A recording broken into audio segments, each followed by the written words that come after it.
حضرت عمر رضی اللہ عنہ جب ایمان لائے ہیں تو حضرت عمر کی عمر کتنی تھی؟ حضرت عمر 32 سال عمر رکھتے ہیں جس وقت کلمہ پڑھ رہے ہیں. رسول اللہ صلی اللہ علیہ وسلم سے عمر میں 13 سال چھوٹے ہیں.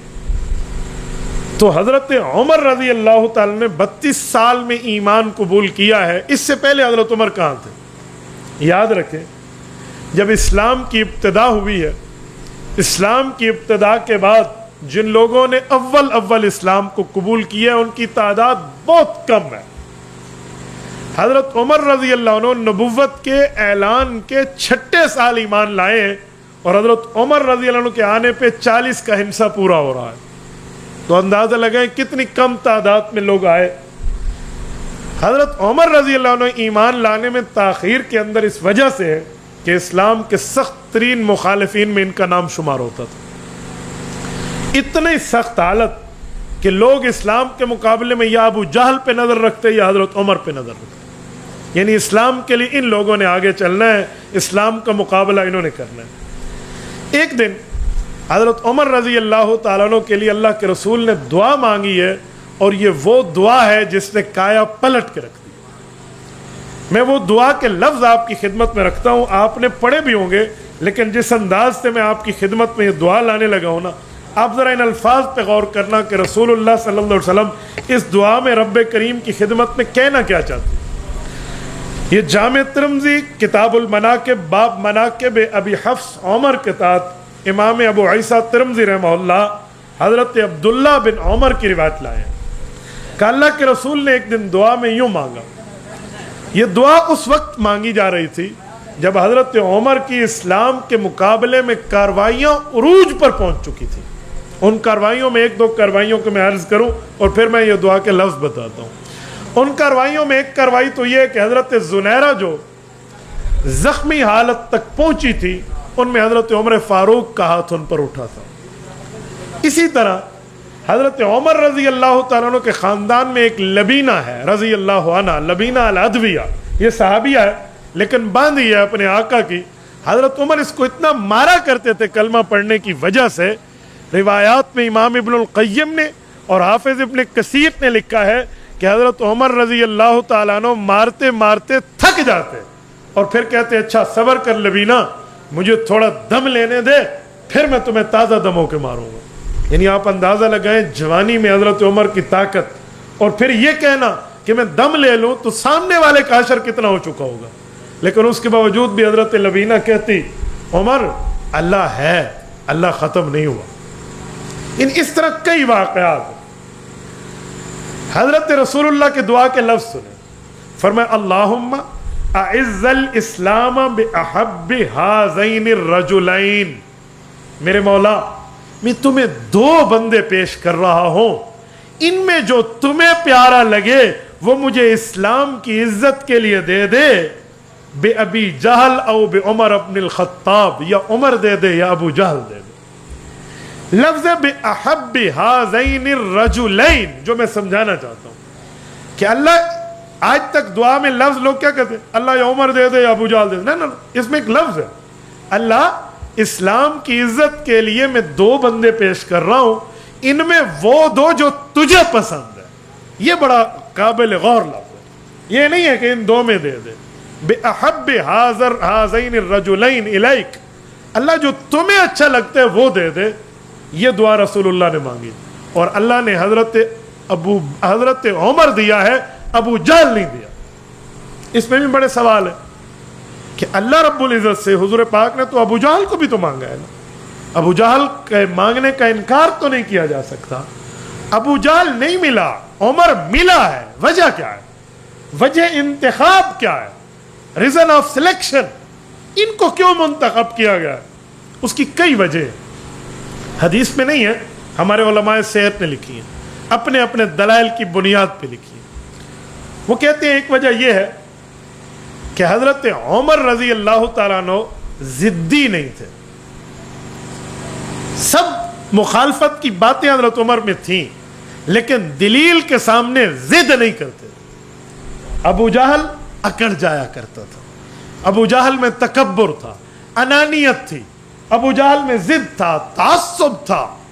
اس وجہ سے اللہ نے حضرت عمر دیا ہے، ابو جہل نہیں دیا، کیونکہ اللہ کو تکبر ناپسند ہے، اللہ رب العزت کو انانیت پسند نہیں ہے۔ عمر فاروق میں ضد نہیں تھا، اس وجہ سے دی۔ وہ کہتے ہیں اس کی ایک وجہ اور بھی ہے، کہ جی وہ کیا ہے، کہ ابو جہل لوگوں کے پیسے کھائے ہوا تھا، لین دین میں، کاروبار میں۔ بڑے بڑے بندے اس کے گھر کے سامنے آ کر دھرنا دیا کرتے تھے کہ تو ہمارے پیسے لوٹا دے، تو اس نے پیسے دینے ہوتے تھے تو لوگوں سے جان چھڑاتا تھا۔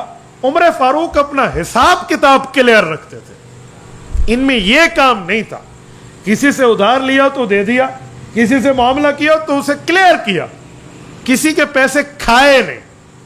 کہتے ہیں ایک وجہ اور بھی حضرت عمر کے انتخاب کی، کہا وہ تیسری وجہ یہ ہے کہ جو غیرت اسلامی ہے نا، اللہ رب العزت سے تو حضور نے اس لیے مانگا، تو وہ غیرت حضرت عمر میں تھی، ابو جہل میں نہیں تھی۔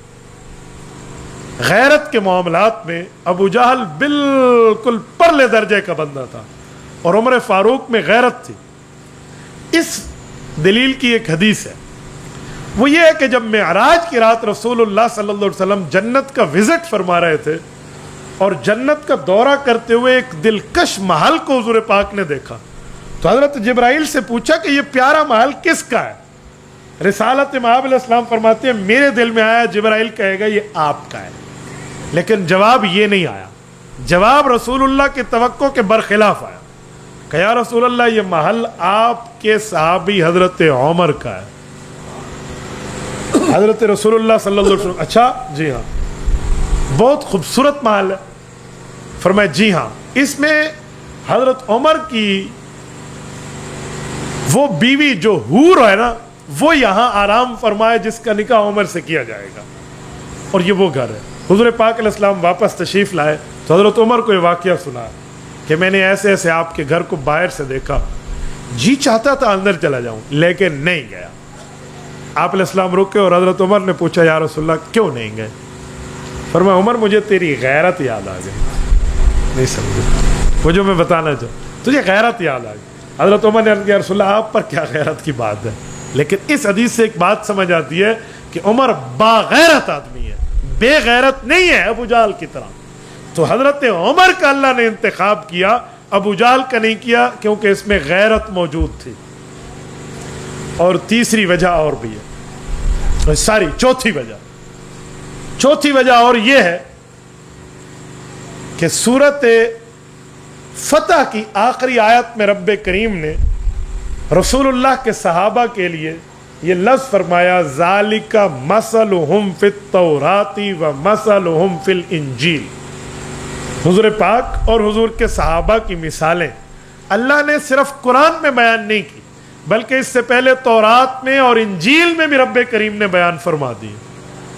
ایک صحابی ہیں حضرت دہیہ بن خلیفہ کلبی رضی اللہ عنہ، ان کو اللہ کے رسول نے خط دیا کہ آپ قیصر روم ہرقل کے پاس لے کر جاؤ۔ اسلام کا یہ خط لے کر جب یہ وہاں پہنچے، وہ ایمان لایا نہ لایا ایک علیحدہ بحث ہے، لیکن اس نے ان کا اکرام کیا، رسول اللہ کے سفیر کی عزت کی، اور رات کو اپنے محل میں ٹھہرایا تو نگار خانے میں لے گیا۔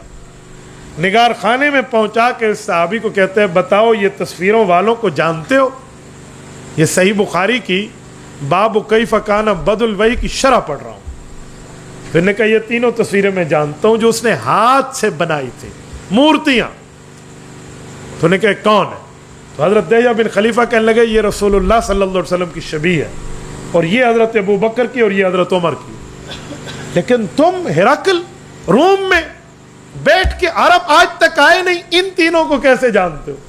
انہوں نے کہا جی میں تورات انجیل کا صرف ماننے والا نہیں ہوں، میں اس کا مولوی بھی ہوں، میں نے ان کتابوں پر عبور حاصل کی، اس کو پڑھا ہے، ان میں مجھے یہ شکلیں دکھائی گئی کہ خاتم الانبیاء آئیں گے اور یہ ان کے ساتھی ہوں گے، تو جن ساتھیوں کی شکلیں میں اسکیچ کے طور پہ تراش کے مورتی بنا سکتا تھا ان کی بنا لی، اس لیے میں نے تم سے پوچھا۔ تو پہلی کتابوں میں طے ہو چکا تھا کہ اسلام کی عزت میں جہاں اوروں کا کردار ہوگا وہاں حضرت عمر کا بھی ہوگا۔ تو اسی لیے چوتھی وجہ یہ ہے کہ حضرت رسول اللہ نے ان دو کو مانگا تو رب نے وہ دیا جس کا وعدہ پہلے ہو چکا تھا، جس کو ہم اپنی زبان میں کہتے ہیں نا پہلے آئیں پہلے پائیں۔ تو حضرت عمر رضی اللہ کی قسمت. اس سے ایک جملہ سمجھ آتا ہے کہ حضرت رسول اللہ نے جو مانگا تو حضرت عمر رسول اللہ کی مانگ ہے, رسول اللہ صلی اللہ علیہ وسلم کی دعا ہے, حضور کی دعا کا ثمرہ اور نتیجہ ہے, جس کو امیر شریعت سید عطا اللہ شاہ بخاری رحمہ اللہ کی زبان میں کہوں کہ یوں تو سب رسول اللہ کے مرید ہیں, پر عمر مرید ہونے کے ساتھ مراد پیغمبر ہے.